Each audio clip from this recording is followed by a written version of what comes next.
تو باید قدوس باشی مثل که من قدوس هستم. Now that is an important sentence from God, because I have not read the Bible yet, so I don't know where this comes from. Okay. و این بسیار حرف قشنگی بود از طرف خداوند برای من، چون من اصلا کلام را نخوانده بودم. You must be holy as I'm holy is found in the Bible, you see. So when I read it, yeah. و من بعداً از کلام خداوند من پیدا کردم که خداوند همین چیزی را که خداوند برای من گفته بود که چون من مقدس هستم تو باید مقدس باشی. So when I read it in the Bible, I said, yes, this is what God said to me, you see. آمین. وقتی که من کلام خداوند را خواندم و من همین چیز دیدم که خداوند عین همین چیزی که خداوند برای من گفته بود. In other words, God is saying to me, don't commit sin anymore, the kinds of sin you used to commit in your past. و هر گناهی که تو در گذشته انجام داده بودی اصلا دیگه انجام ندی. Because I've given you the power to overcome evil within you. آمین. و خداوند برای پاستور گفته بود که من در تو قدرت میدیم که تو بتونی از اون گناه و از اون رنج بیای بیرون. Okay, so this is an important experience for me, because you see, this kind of experiencing God is what the Bible was talking about.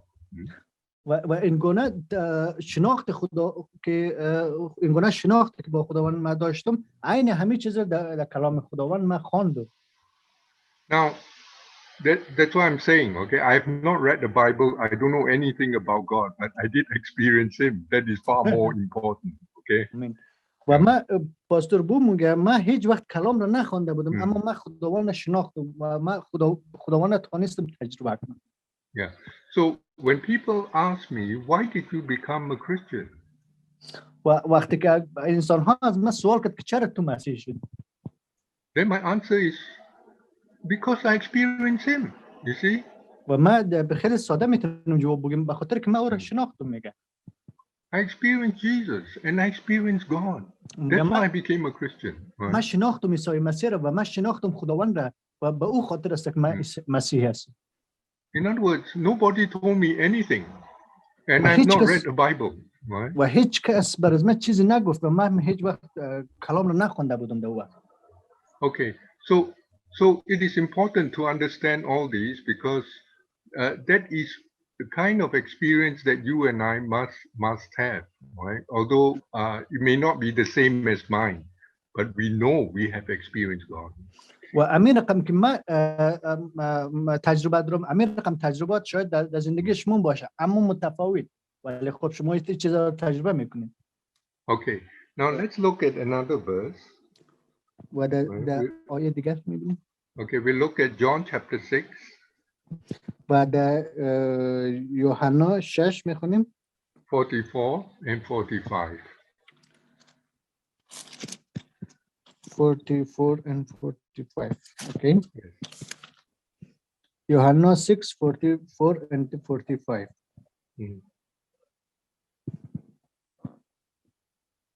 Okay.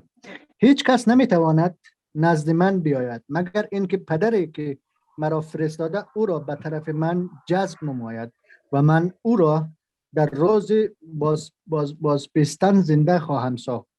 در کتب انبیا نوشته شده است همه از خدا تعلیم خواهند یافت، بنابراین هر کس صدای پدر را شنیده و از او تعلیم گرفته باشد نزد من می آید. آمین. Okay, now verse 44 tells us that we cannot come to Jesus unless God draws us to him. و ما هیچ وقت نمیتونیم که به عیسی مسیح بپیوندیم به جز اینکه خداوند ما را هدایت کنه. Now how are we drawn to him? و چگونه ما میتونیم با اون نزدیک شویم؟ Now verse 45 says we have to be taught by God.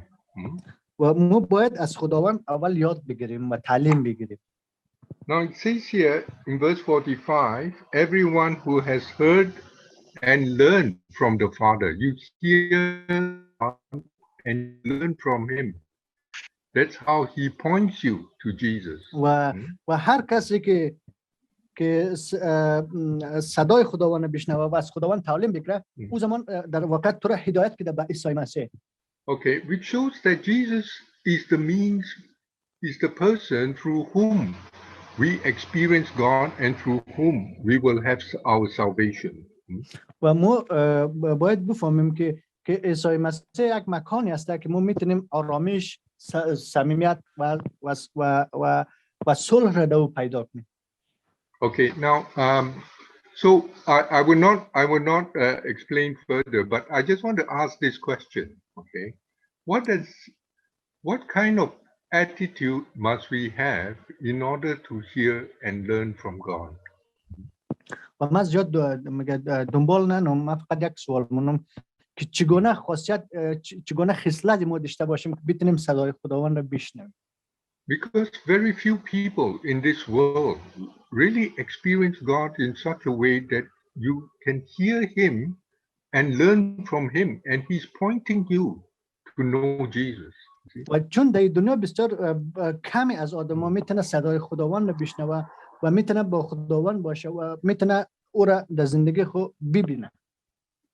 So what kind of attitude must we have? و چگونه خصلتی ما داشته باشیم که کار ما این چیز را ما داشت بتونیم So دریافت. let's look at Acts chapter 10. و در مکاشفه اعمال رسولان. Yeah. Okay. Verse 1 and 2. Acts 10, 1 and 2. و اعمال رسولان ده آیه 1 و 2 میخوانیم. اوکی. در شهر قیصری sorry. Yeah, Acts 10, 1 and 2. اوکی. در شهر قیصریه سراوانی به نام کرنیوس زندگی میکرد که جزو یک هنگ رومی به نام هنگ ایتالیایی بود. او مردی بود که پرهیزگار و خانواده خدا ترس داشت و پیوسته به درگاه خدا دعا میکرد و به نیاویان اسرائیلی صدقه بسیار میداد. آمین. So this is a story about this Roman soldier. و این یک داستانی است که داستان یک پلیس رومانیایی است. And he's in charge of 100 soldiers. و این یک از عضوی از 100 نفر آرمی یا پلیس بود. Yeah, he's a special person. و این یک آدم بسیار اسپیشال بود. Because it says here he's very devoted to God. و چون در اینجا نوشته که بسیار نزدیک بود با خدا و از خدا میترسید. Yeah, and he doesn't worship the Roman gods. و او he worships only the one God. Okay? و او هیچ وقت خدای رومانیان را پرستش نکرد. او فقط خدای یک و یگانه را پرستش میکرد. All right. Now notice that he loved the Jewish people. اما در اینجا همچنان دوست داشت مردم یهودی را. Now that's also very special, right? It's very unusual for somebody to a Roman soldier to love the Jews. و او بسیار یک خاصیت یک چیز خمالیت بود. مثلا او بسیار اسپیشال است وقتی که یک رومانی یک یهودی دوست داشته باشه در او. And also he prayed to God continually, right? و او همیشه با خداوند حرف میزد و دعا میکرد. All right. Now let's go down to verse 22. و در آیه 22 در اینجا چه گفته؟ The same chapters 22 verse 22. اوکی. آنها پاسخ داد سروران کرنولوس که شخصی نیکوکار و خدا ترس است و نزد همه یهودیان نیکنام می باشد، از فرشته مقدسین دستور یافته که ما را به اینجا بفرستند و تو را به خانه خود دعوت کند تا به هر پیامی که داری گوش دهی. Okay, you notice in verse 22 it says here he's God-fearing man. و در اینجا در آیه 22 شما میبینید که خداوند گوش میده صدای انسان را. And in verse 2 we read, right, he's the one who feared God. و در اینجا چون ای آدم در آیه 2 شما خواندیم که همیشه از خدا میخواست و از خدا دعا میکرد. And because he did that, God heard his prayer. و چون این با خدا نزدیک بود خداوند همچنان شنید دعای زیرا. And then in verse 22, it says here, right, that God directed this man to hear from Peter. Okay? و در اینجا خداوند برای فرشته را فرستاد که تا او را به تخواستای از او عملی کنه. Now Peter was a disciple of Jesus. و پتروس رسول کسته شاگردای عیسی مسیح. And so this Roman soldier has to hear from Peter, right? What is the good news? You see? و خبر خوش را همه پلیس از پتروس رسول شنید. Okay, now let's read 34 to 36. Verse 34 to 36. 34 و 36 رو میخوانیم. اوکی. پس پتروس سخنان خود را شروع کرد و گفت من به این حقیقت پی برده ام که خدا هیچ تبعیض قابل نمی شود. 36 خدا پیام خود را به قوم اسرائیل فرستاد و به این طریق مژده صلح و سلامتی را که به وسیله عیسی مسیح همه است ابلاغ نموده است. Okay. Now you notice in verse 35 again you see here the man who fears God. و در آیه 35 در اینجا گفته که صدای انسان را خداوند میشنوه. Now if you fear God and do what is right, God will welcome you. You see? وقتی که تو کارهای نیک انجام میدی خداوند همیشه از تو خوش آمدید مونه. Now how does he welcome you? و چگونه از تو خوش آمدید مونه؟ Verse 36 tells us. و آیه 36 برای ما گفته He extends his peace to you through Jesus. You see? و گفته تو صلح و سلامتی را از طریق عیسی مسیح تو دریافت کنی. And that was what I experienced. You see, I experienced a great sense of peace when I realized, or when I experienced him. Okay? مگر ما وقتی که با خدا آمدم او زمان ما همی آرامش واقعی را دریافت کردم. آرامش کامل را. Right. Now let's read 42 and 43. و 42 و 43 را میخوانیم. Okay. Verse 42, 43. Okay. 42 و 43. او به ما فرمان داد که به آن قوم اعلام کنیم و به این حقیقت شهادت دهیم که خدا او را داور زندگان و مردگان قرار داده است. Okay. Now you see in verse also, right? Yes, 43. Yeah. 43. Okay. Yeah. Okay. جمیع انبیا به او شهادت می‌دهد که هر کسی به او ایمان آورد به وسیله نام او گناهانش آمرزیده می‌شود. آمین. Okay. So you see here that Peter was telling this Roman soldier. و در اینجا پتروس رسول دمی پلیس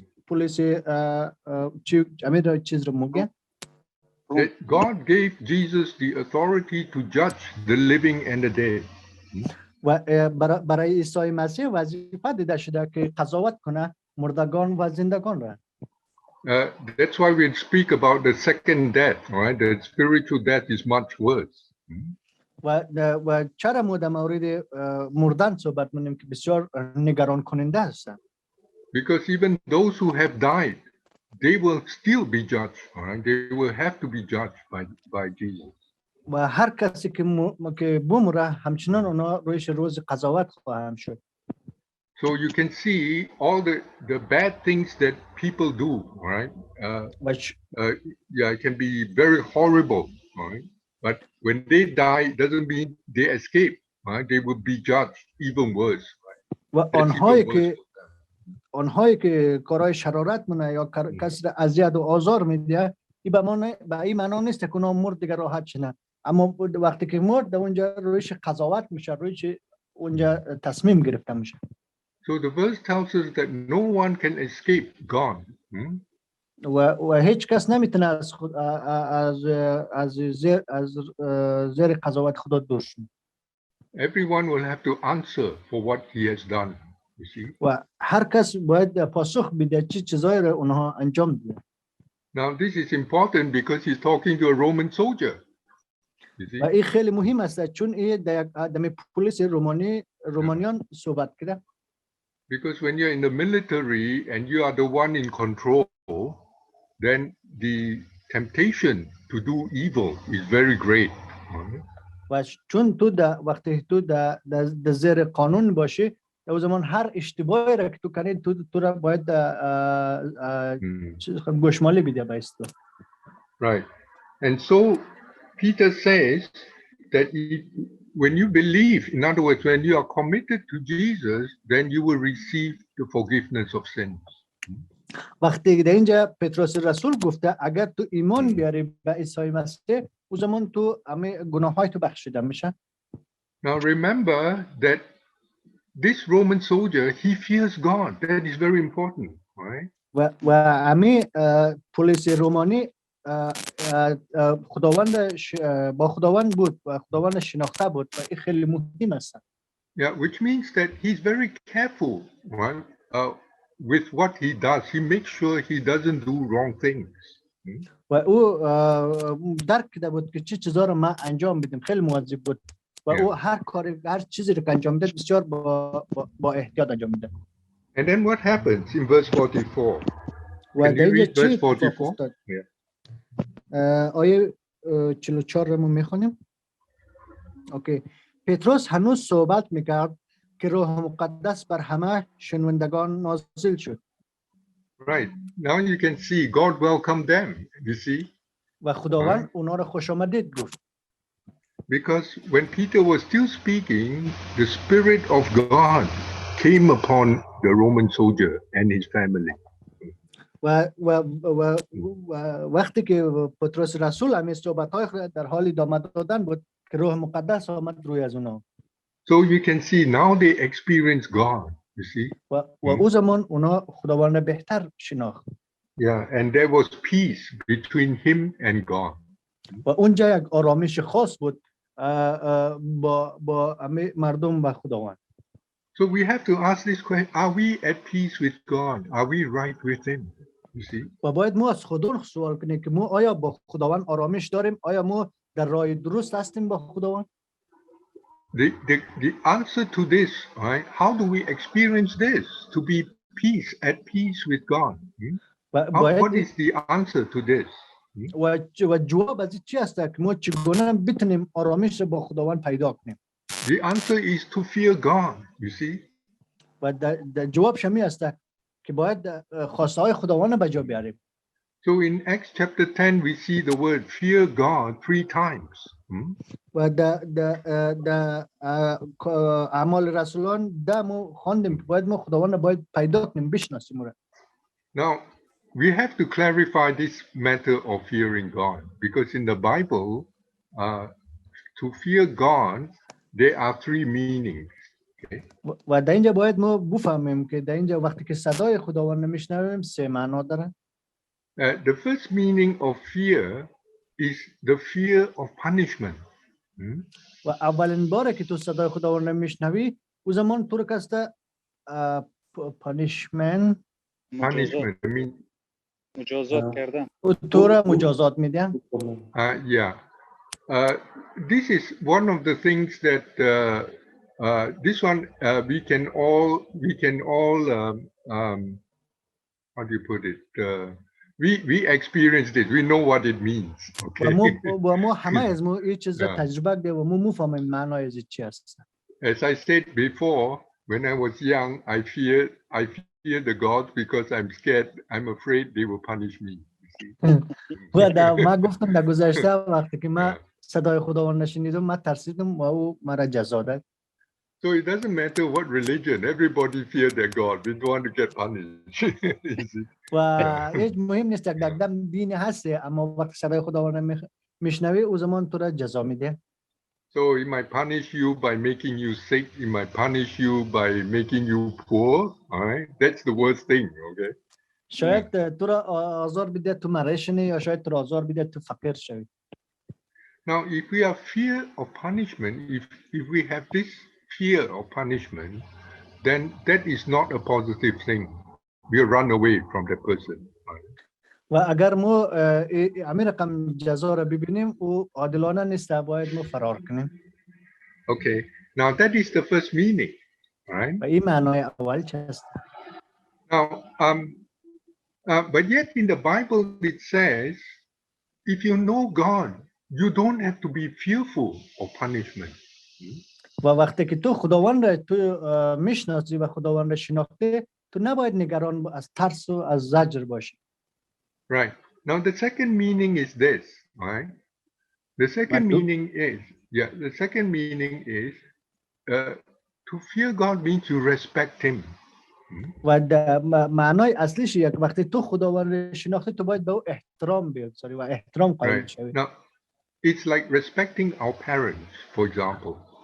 و برای مثال مثل از این ممکنه که تو پدر مادر احترام مونی. Now when you respect your parents, what do you do? وقتی که تو پدر مادر میخوای احترام کنی چه کارایی رو تو انجام میدی؟ Well, you're very concerned about you're concerned about what they think, right? And how they feel, okay? و تو در اول کاری که مونی تو در فکر مونی که پدر مادرم چی فکر مونه و چی احساس دارن. Right. So you will not do anything to make them unhappy, okay? To make them sad, okay? و تو هیچ کار را انجام کوشش مونی کار انجام نده که اونها را غمگین کنی یا پریشان کنی. So this is the second meaning of fear. When you fear God, you're careful about what you do. Right?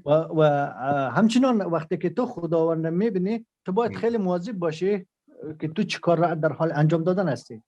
And you don't want to offend God, in other words, okay? و تو نمیخوای خداوند را خشمگین کنی یا ناراحت کنی. Now, of course, these two can be tied together because some people don't want to offend God because they fear God will punish them. خیلی آدم‌ها که هستن میترسن وقتی که صدای خداوند نمیشنوند چون میگه که مرا کسته حال جزا میده. All right. Now let's look at Proverbs chapter 8 verse 13. اوکی، امثال 8 آیه 13. در اینجا نوشته که احترام به خدا یعنی نفرت کردن ابدی من از غرور و تکبر، از راه‌های بد و زبان دروغگویی نفرت دارم. آمین. Right. Now it says here to fear God, right, is to hate evil. و در اینجا گفته که وقتی که تو به خداوند میخوای احترام بذاری تو نفرت پیدا کنی از شرارت و بدبختی. So you can see all the problems that people have with one another. و تو میبینی که هر مشکلاتی که انسان ها با هم داره. A lot of bad things. We say a lot of bad things about each other. ما خیلی چیزای بد در مورد یکدیگه صحبت می‌کنیم. There's a lot of pride in our hearts. و خیلی نفرت است در قلب از ما یکدیگر. And then of course that leads to violence, okay, aggression and violence. و مطمئن باشین که اینا کسته بدی و بدبختی میاره. But the one who respects God is very careful not to do these kind of things. و کسی که به خداوند احترام داره اونا خیلی مواظب هستن هیچ چیزا رو انجام نمیدن. Now that is the second meaning of fear is respect God and honor him. و اینجا آخریش است که باید ما احترام به خداوند معنایش است که احترام به خداوند داشته باشیم و او را ببینیم که چی می‌خواد از ما. Right. Now we come to the third meaning. This one is the most important in the Bible. و این یک معنای دیگه هم است که او خیلی مهم است در کتاب انجیل. I don't know if you look at nature when you go up to the mountain you see the beauty of nature. So when you go up to the mountain and you see the beauty of nature. وقتی که تو در قله بلند موری وقتی که تو دنیای قشنگ رو می‌بینی what we see is it builds up a sense of awe. و تو در اونجا که می‌بینی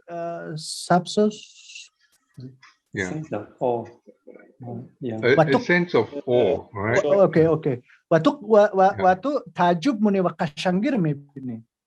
In other words, you are so taken up by the beauty, right, that you are full of praise. You're full of how do you put it? You admire God greatly, right? و وقتی که او قشنگی رو تو دیدی و برای تو شگفت انگیز شد، و زمان تو خدای واقعی رو میفهمی کی هست، میشناسی. Yeah, that is the third meaning of fear of God. و او آخرین معنای است، او معنای بعدیش است که تو میتونی خداوند رو ببینی. So if a person experiences God, that is what will happen. He sees God's beauty and he is full of praise, right? و این کسا انسان هایی که وقتی که خداوند میبینه او زمان کاملا آرامش پیدا نه، کاملا لذت بخش میشه بلدش. Okay, but that one is the third meaning is something that you experience later, okay, as you build relationship with God. و امیر کم کم وقتی که تو ارتباط با خداوند نزدیک کردی او زمان بهتر تو او را میتونی بشناسی. Okay, so it is important to understand, right? We must have that fear of God. و این خیلی مهم است که ما باید درک کنیم، ما باید ارتباط با خداوند محکم کنیم. Maybe it starts with fear of punishment. That's nothing wrong with that. Okay. شاید شروعش از می باشه که تو را مجازات کنه، اما هیچ وقت مشکل نداره. But the second, then we can go from there to learn to respect God and honor Him.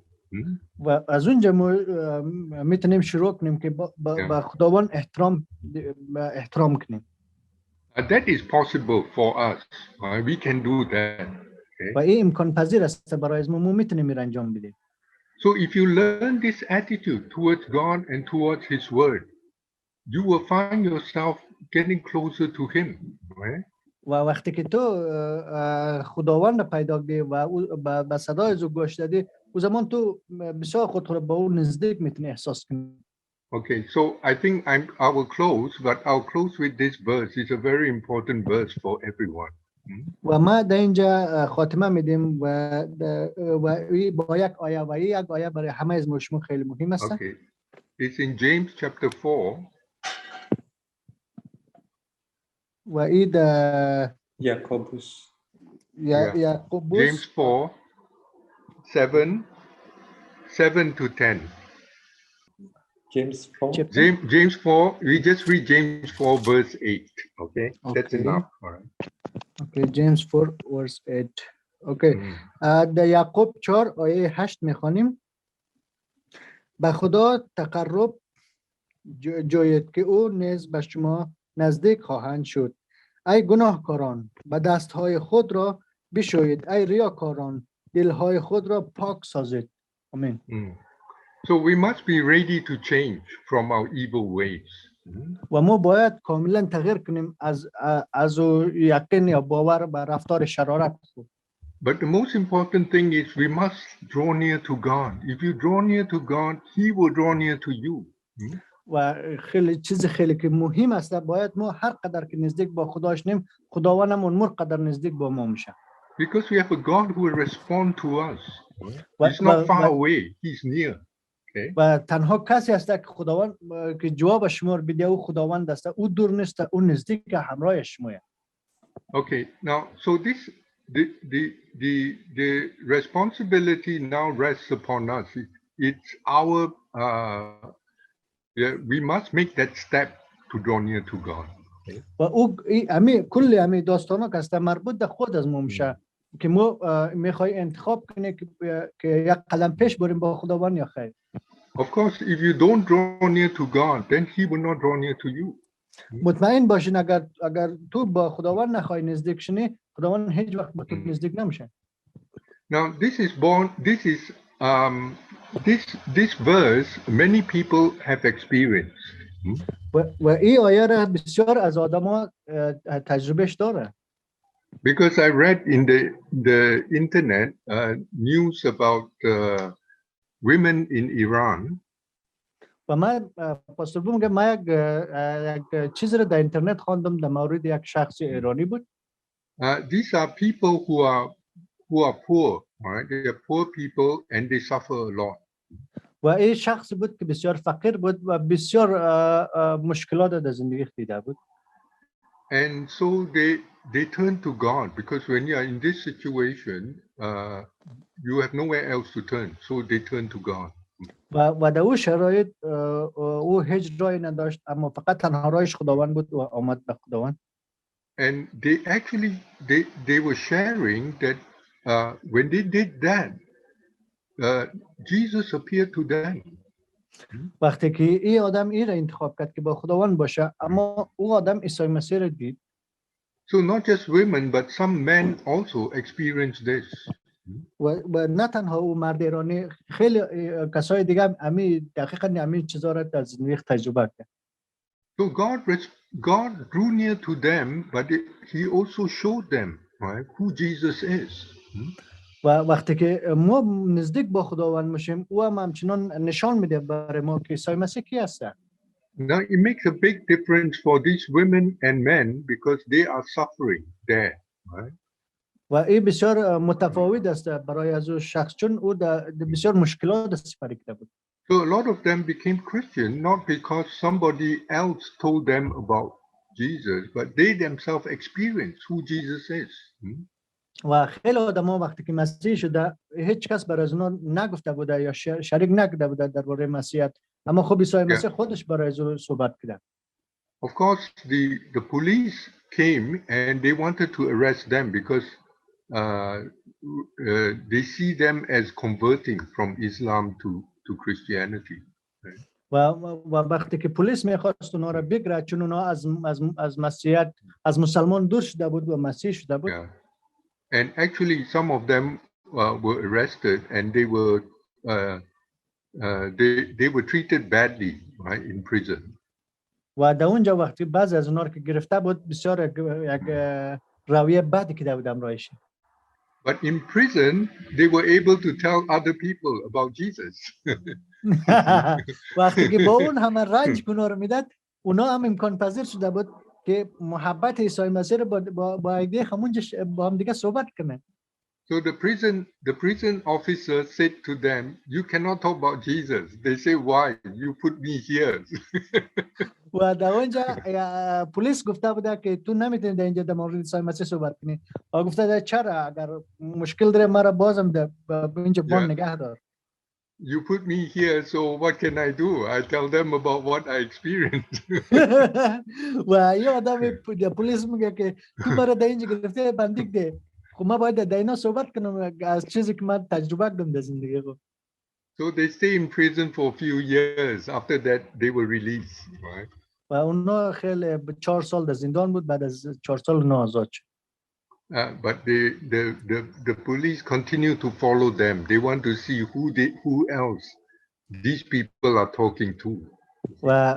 و پلیس همچنان دنبال حرفای از اینا بود که اینا میخواست بفهمه که در مورد از کی صحبت منه. But it's okay because for them they don't mind, all right? و این درست مشکل نداره چون اونا اصلا برش مهم نیه. Because to know Jesus, to know God is much more than anything else in this life.